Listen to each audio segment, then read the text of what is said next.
বন্ধুরা, এই বাজারটি তার বাচ্চাকে খাবার খাইয়ে দিচ্ছিল।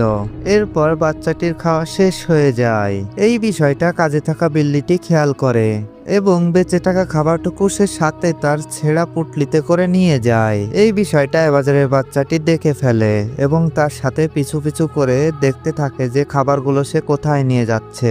আসলে খাবারটি এনেছিল তার বাচ্চাদের জন্য। এরপর বাজারের বাচ্চাটি রেগে গিয়ে ঘরের দরজা ভেঙে ঢুকে সেই খাবারগুলো সব নষ্ট করে দেয়। এদিকে ক্ষুধার্তে বিল্লির বাচ্চাগুলো কান্না করে। এটা দেখে বাজারের বাচ্চাটি মন খারাপ করে সেখান থেকে চলে যায়। এরপরে কি হয় সেটা দেখার আগে তুমি যদি তোমার মাকে ভালোবেসে থাকো তাহলে চ্যানেলে একটি সাবস্ক্রাইব করো, একটি লাইক করো এবং একটি কমেন্ট করে বন্ধুদের কাছে ভিডিওটি শেয়ার করে দাও। এরপর বাজারের বাচ্চাটি বাসায় এসে অনেকগুলো খাবার ব্যাগে নেয় এবং বাচ্চা দুইটার জন্য পোশাক তৈরি করে। তারপর তার মাকে সবকিছু বলে। এরপর তারা তাদের বাসায় যায়, খাবারগুলো উপহার দেয়। এটা দেখে খুশিতে বাচ্চাগুলো নাচতে থাকে। তারপর তারা মনের আনন্দে খাবারগুলো খেতে থাকে। বাজারের বাচ্চাটি তার মার সাথে খুশি মনে বাসায় চলে আসে।